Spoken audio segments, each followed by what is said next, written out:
All right, let's begin the show in earnest. Workers in Oyo State have sought divine intervention to end the industrial impasse between them and the Oyo State government. To this end, they have elected to embark on a 3-day fasting and prayer session, which they hope will spur government to do something worthwhile about their plight. Correspondent Oluwole has details. All available mechanisms for conflict resolution are being exhausted. Now, it's time to seek divine intervention.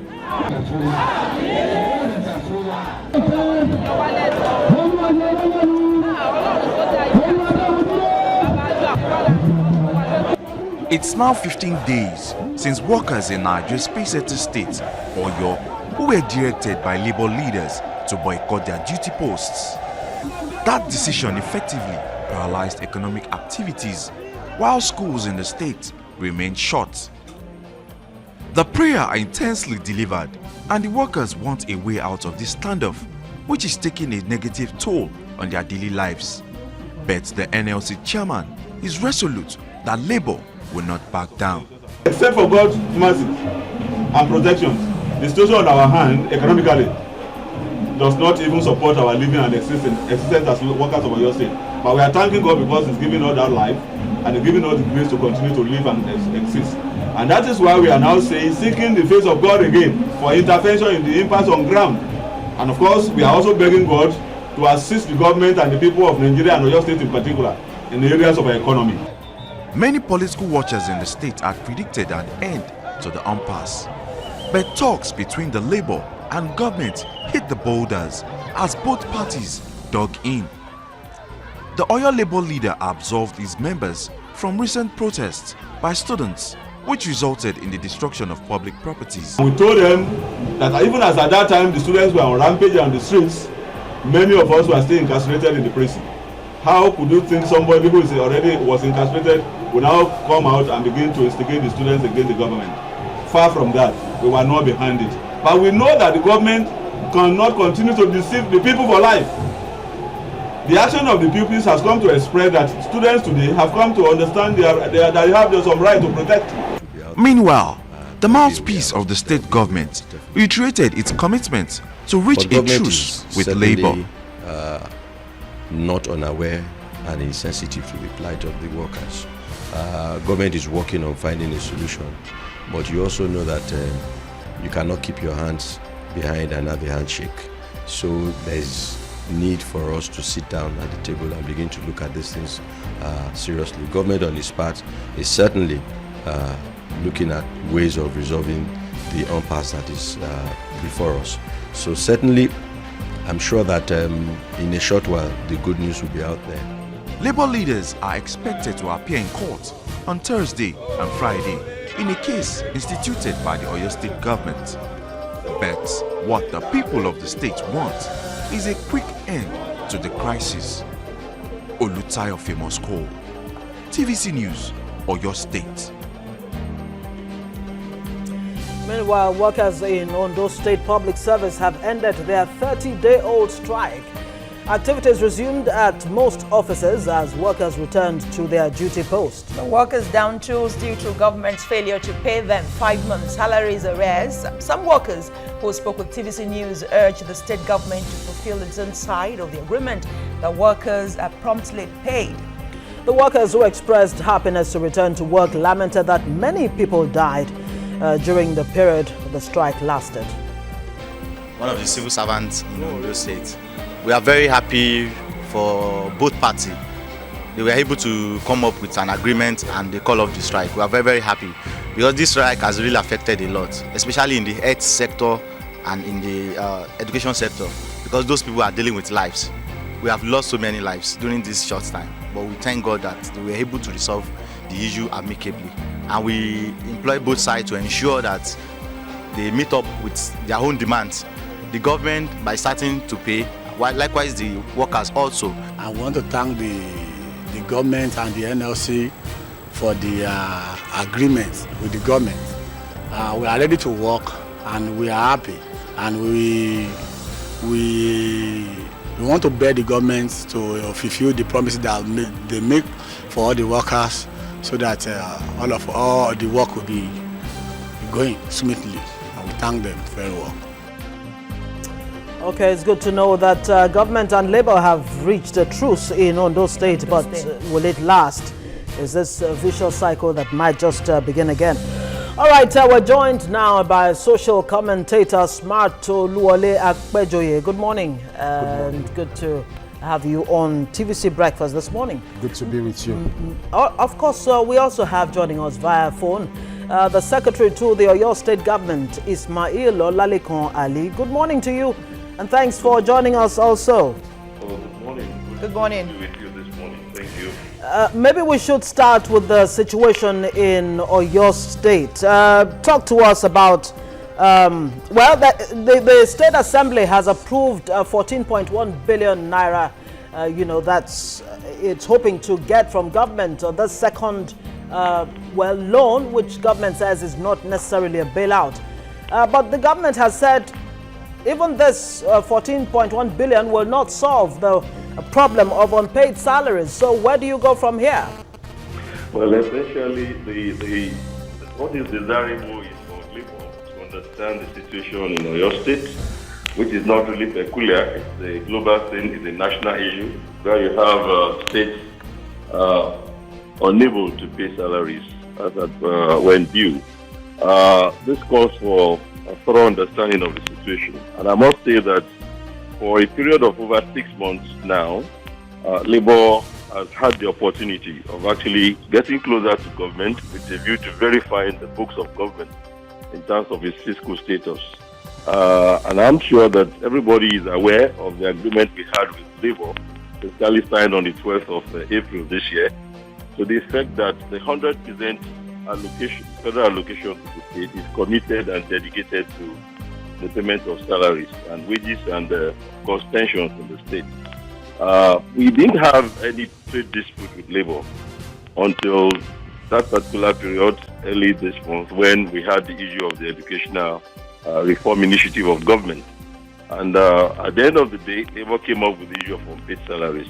Despite the fact that no trade dispute was declared formally, and we had this issue of illegal strike embarked upon by Labour, government still opened its doors to say, come, let's discuss, let's dialogue, and we're on that right now.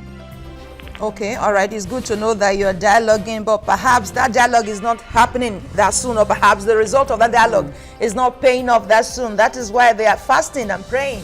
Despite the fact that no trade dispute was declared formally, and we had this issue of illegal strike embarked upon by Labour, government still opened its doors to say, come, let's discuss, let's dialogue, and we're on that right now.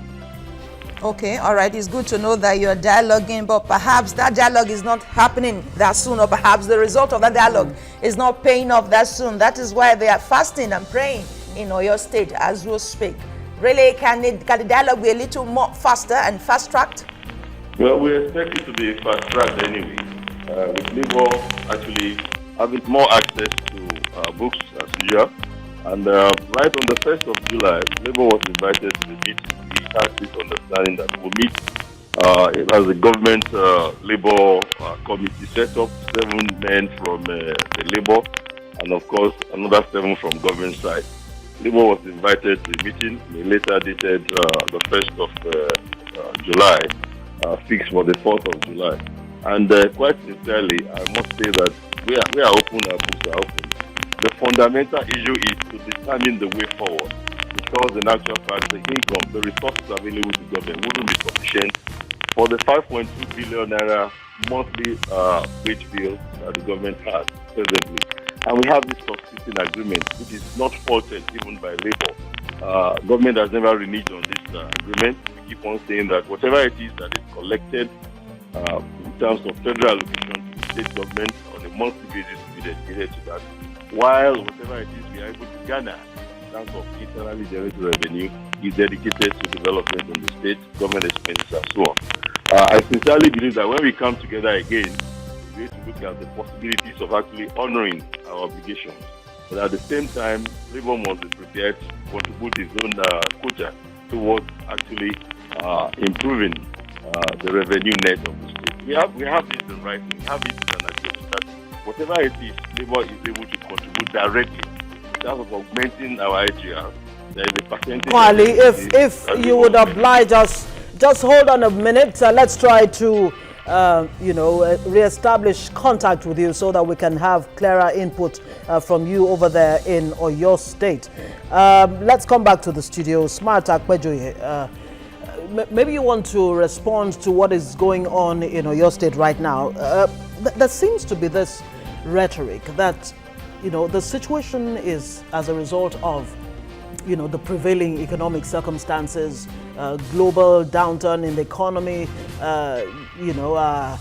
oil receipts, have taken a nosedive and all of that. This is what we keep hearing from all the state governors across board. What do you make of it? First, let me sympathize with the workers of your state, and I really sympathize with you. My heart goes for you, that for 7-8 months you have not been paid salary, yet most of you have children in secondary schools, in higher institutions. In some cases, both the husband and wife work with the state government. Both have not been paid. Honestly, I can't even imagine how you are surviving. But I think the Lord is your strength. Quickly also, fasting and prayer will not help you. Fast from today till next year, it will not help you. And you see, I get upset. I get upset anytime, I'll come back to that. I get upset anytime they say the global downturn as a result of the nosedived oil price, that because of that. I mean, I feel so sad. A government, are you telling me that you're coming in as a governor, you does not have a blueprint how you could do, how you could generate internally generated income? You must go to the government every month, to the federal government every month with a plate to do Babiala, that please give us money to run the state. I mean, it is saddening, it is sick, it is mad. That is it. Look, it negates all reasonable thinking that in the world that you can even talk of. That they will be going to federal government to ask for a fund, to pay salary, to do capital projects. I mean, it is very, very sad. Where does that leave? The simple truth is that workers in Oyo State, I spoke to a couple of workers and I cut across all sections. The teachers, some have not been paid 8 months, 7 months. Those that were paid, those that were owed 7 months, are those that had all their records correct when they did the verification or whatever. Those that were owed 8 months were those that have some little discrepancies that have been sorted out. For 7-8 months in the educational sector, in the health sector, the same thing. And you say these people should not, if these people have opportunity to collect brown envelope, they should not collect. Yes, they will not collect brown envelope, they will now collect white envelope, because you don't even see more of this small brown envelope again. You now see white envelope, and they will continue to collect. Presently, I am not aware of any capital project taking place in that state. Recently, I traveled from Lagos. What about YesO, the youth empowerment scheme, and all of that is meant to benefit about 1 million people in Oyo State alone? Well, probably, you see, don't let us listen to the government. Let us go to the field and listen to those people that are involved. Let us ask them, is anything happening? Okay, but this is even the second time of Governor Ajimobi. Does that really absolve him of any of these blames, really? You see, in the first place, why even, if Ajimobi is a first-time governor, serving his first time, maybe he could have even been pardoned. But it's the second time. You see, coming in the first time. Let me tell you why I still feel sad about our political office holders, those aspiring to be governors. And I will take example. Quickly, in 1999, shortly after Bola Tinubu was elected as the governor of Lagos State, he had a summit, I think somewhere in Laspotech, their Isolo campus, where he brought in technocrats. Please come and give me your blueprints on health, on waste, on this, on that. They came up, and from ab initio, when he came in, bam, he was looking for those people that he will use, the good hands he will use. 6 months after the government stabilized, we saw a change in the waste collection system. And waste collection was beginning to generate revenue. Today, I have not looked at Loma book, but I think Loma is self-sustaining. The LASA, whatever that he created, I think they are self-sustaining. Why can't we create agencies that are self-sustaining, even though they are government agencies? Okay, so let's put that question then to Olalekan-Alli. He's the secretary to Oyo State government. Our guest in the studio believes that this is just a case of a failure of vision on the part of the chief executive of the different states, including Oyo State. He has given an example of Lagos State where, Bola Ahmed Tinubu put, institutions in place that are actually still working till date. What exactly is the case with Oyo State? Is this what it is? Is it a failure of vision on the part of the governor, or why is Oyo State in such dire straits? I'm sorry, there is this impression that needs to be corrected. Yes. In the first place, no employee of the Oyo State government is owed salaries of 8 months, teachers, hospital workers, or whatever. At best, we must understand that whatever we say must be based on facts and figures. And I'm saying as a service to the government of this state that no individual is being owed 7-8 months salary. What basically happened was that we had this agreement. We had series of options that we gave to the executive. Based on what we have in terms of revenue, let's go ahead and determine what is stable, what the government is capable of doing. The type of options we gave, they must come up with a picture of target salary. It is available on a monthly basis, is paid to a certain category of workers, particularly in the first phase 1 to 12 and 13 and above in the All right, I think it's time to give a little background to the story all we're talking about. So despite a massive bailout by the Central Bank of Nigeria, and has appointed a new board for, that's not what should be there. Yes, we seem to be jumping the gun there. That really would be our second big story for this morning. But we have some issues with, the audio there from the Oyo State, secretary to the Oyo State government. And so we would like at this point to just, so we can give you that background right now. Despite a massive bailout by the federal government last year, dozens of states still have difficulties paying workers' salaries. A total of 338 billion naira was issued as bailout to 27 distressed states in September 2015. Oyo State was one of the states that got bailout funds from the federal government to offset salary arrears, but as we speak, like you heard, the state still owes its workers arrears spanning more than 5 months. The state received the sum of 26.6 billion naira, but the fund only succeeded in providing a temporary succor, as only about 2 months arrears were offset with that money.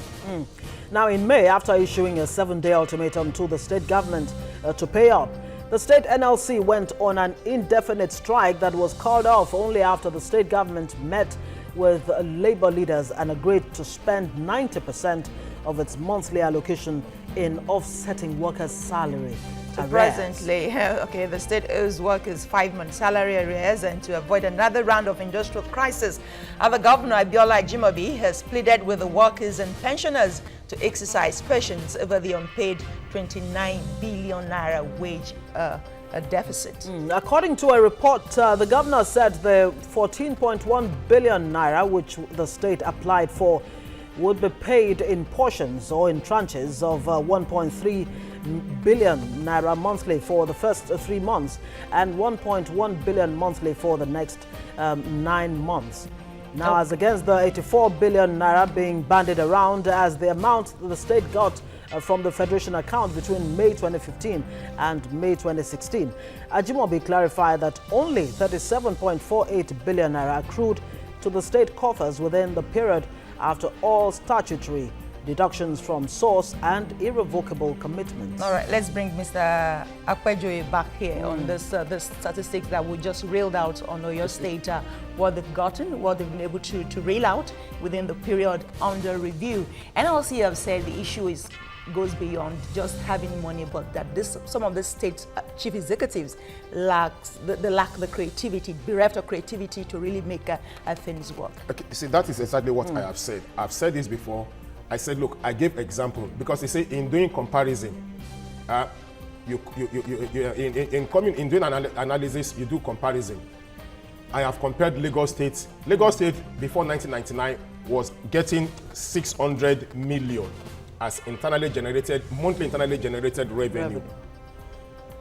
When in 2007, when Bola Tinubu was going to leave, I think he has moved it to about 12 or say at about 10 billion. When Fashola was leaving, he has moved it to close to about 20 something billion, and now is probably tilting towards 40 billion. Not to cut you off there, now, but would it be fair, really, to compare a state like Oyo State with Lagos State that Lagos is over 20 million? In the first place, yes, in population. In the first place, there is nothing wrong in comparing Lagos. What we now talk about, it is in the amount that is being generated. You see, it is not in the idea. I was expecting that, first, I am not happy with any of these APC states. And the reason why I'm not happy is that there's what we call PR review. What I was expecting them to have done is shortly after the election, even before even swearing in, look, let us come together, let us have a retreat. If we have a retreat, let us probably call some of the governors that have succeeded in doing well. Please come and give us your templates. Please come and give us your blueprints. I remember. How did you do I it? remember. And again, there is nothing wrong. If you see somebody, sorry, I'll come back to you. If you see somebody is doing good, please borrow us Mr. So that was there for you, that did this job for you. Let him. It does not necessarily have to be from your state. Today, because Fowler did well in the internally generated revenue of Lagos State, today is at the federal. Today is at the federal. Let's also hope he will replicate what he did at the state, at the federal. There is nothing wrong. Let us do peer review mechanism. Let us have that in place. Let us perhaps let us borrow the good things. Today, if governors do retreat, you see it is a jamboree. If they do town hall meetings, it is jamboree. Town hall meetings, retreat are not supposed to be jamboree. All right. They're supposed to be like a mechanical workshop where you go, diagonalize, fix. And highly cerebral too. So it is not what they are doing now. The governors are bereft of ideas. Okay. Including Oyo State and even Ondo State, that is my state.